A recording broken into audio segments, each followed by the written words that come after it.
Happy New Year, everybody. Hi, it's me, Lori, and I am going to be sharing with you today my January 2026 budget. And I am just very, very excited to show this to you because a year ago, my budget was a disaster. And even though it might not be much better now, I have made such huge improvements in my budgeting, in my debt payoff, in my financial literacy. I have made so many gains that I have never gone into a year feeling like I knew what I was doing or closer to what should be done for a budget. I've just always gone into a year with wishful thinking and hopefulness and just really just doing my best, but not, just trying to be confident, but maybe just a little bit scared. And so this year, 2026, I am feeling pretty confident, even if things don't go exactly according to plan. The fact that I have a budget and I'm pretty confident in my budget, even if things change, at least I go into it knowing that that potential exists where things could change, but I'm ready to adjust to anything that could come up. All right, well, thank you very much for joining me. Let's go ahead and get started. All right, so for January 2026, I have made some changes to the layout of my budget sheet, and I hope that it's going to be helpful for me for budgeting purposes, but I also hope that it helps you guys be able to follow along and let me know what y'all think. Does it make sense, or do I need to keep working on it? Okay, so I'm just going to really reveal this whole thing. So these are my categories. Savings, I am planning $2,366.62. For my debt, I'm planning $4,007.51. For regular expenses, I'm planning $1,233.16. And for annual or infrequent expenses, I am planning $849.84 for a total of $8,456.13. Now, not all of this money comes from my pay. Some of it is coming from my savings. Okay, for savings. So I'm taking money from my savings to pay my bills, but at the same time, I need to keep putting money into my savings at the same time. And that's been a kind of a concept that's been a challenge for my brain to calculate and to make sense, but that's just how it is. Like going into the month, my take-home pay isn't enough to cover my bills, so I got to use money that I've been saving to pay the bills, right? But I also need to save money. I don't know. I hope I hope you all understand what I'm talking about. Okay, so for my regular savings, I plan $198. For my First Horizon savings, which is for extra debt, I'm paying $125. My regular savings is for annual expenses. Hold, please. Okay, we're back in business. All right, so my savings for the month. My regular savings, which is for annual expenses, basically is $198. My First Horizon savings, which is for an extra debt payment, is $125. My Chase savings is $25, and that's basically for like when I go see my mom. My mortgage extra escrow that I'm saving for my extra escrow and for my HOA dues is $200.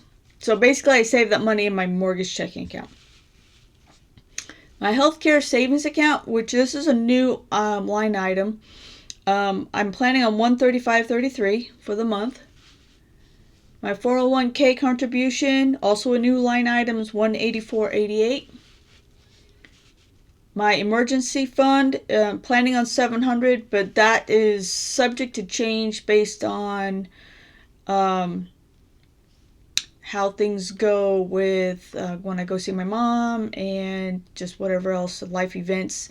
Of all the things that I'm saving for, the Fidelity cash management account would be probably the first thing that I would not save in. I would reduce that amount.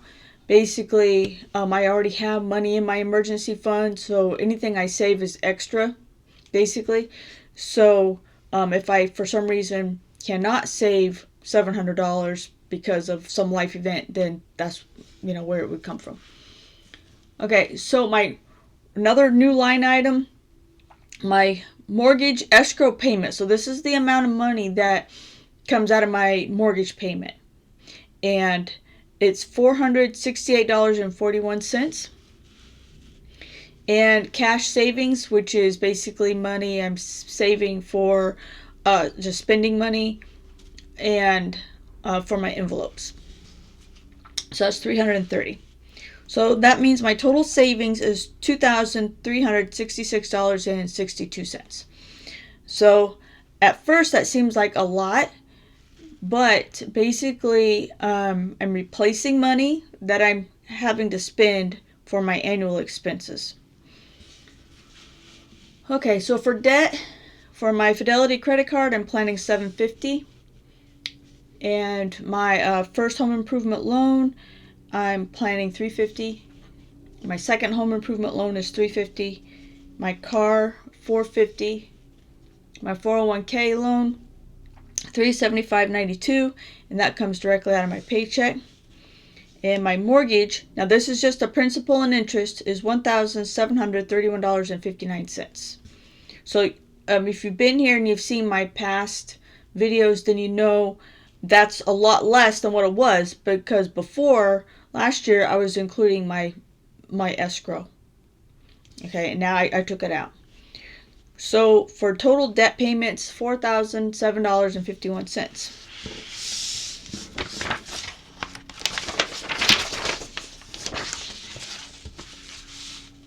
Next, for regular expenses, my cell phone's $31.29, internet $82.91, water is $70, electric's $122, which is how much it was in January of 2025. It was $122.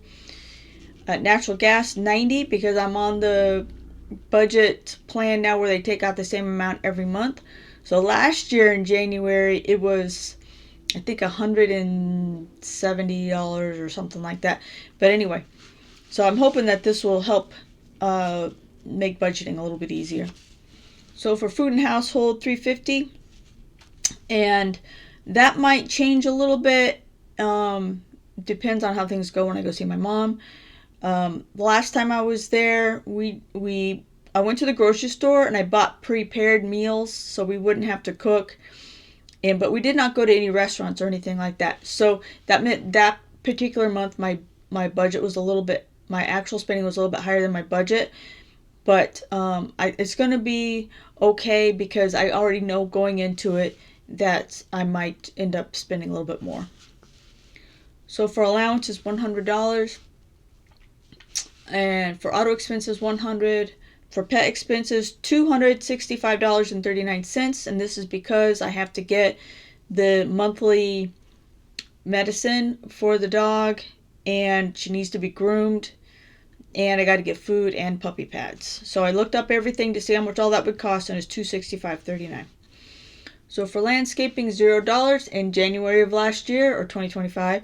$0 for landscaping in January. So this year, or in 2025, I kept track of how much I spend every month on everything, and landscaping was one of my biggest thingies where I didn't really know when things were going to happen. So I kept track, and this year, 2026, I'm going to know at the beginning of the month whether or not they're coming. Okay, so HVAC is $21.44, and unbudgeted 13 cents. A total of $1,233.16. Okay, so for tax prep, $425. For annual expenses, I'm sorry, and infrequent expenses, tax prep's $425. My debt payoff planner is $24. For my son's birthday, I planned $100, and I don't think I'm gonna actually have to spend that because I've already got his birthday present. So originally I bought a present for Christmas, but it's not going to show up till January, so I don't have to buy him any gifts, and I'm not sure what he wants to do for a cake. That's why I kind of budgeted that. Sometimes he likes to get a store-bought cake, but sometimes he likes to make his own cake, and sometimes he wants me to make a cake. So we'll see what happens. It'll be an adventure for everybody. Okay, so for my HOA dues, $300.84. It's due February 1st, but I paid in January, obviously. Okay, so that's it for annual and infrequent expenses for a total of $849.84 for annual and infrequent expenses. And income minus expenses, zero. So zero based budget, except for the 13 cents. All right, so that's it for my January 2026 budget. I am very excited to see what happens in January, February, March of 2026. I'm very excited to see what happens in 2026. Feeling very positive, very confident. If I could survive 2025, I can do 2026. So I think the biggest difference between 2025 and 2026 is that in 2026, I will probably have to pay taxes because I reduced the amount of taxes coming out of my paycheck. So I'm mentally preparing myself for that. And anyway, thank you very much. I appreciate you hanging out with me. Hope you all have a Happy New Year. I'll talk to you later. Bye-bye.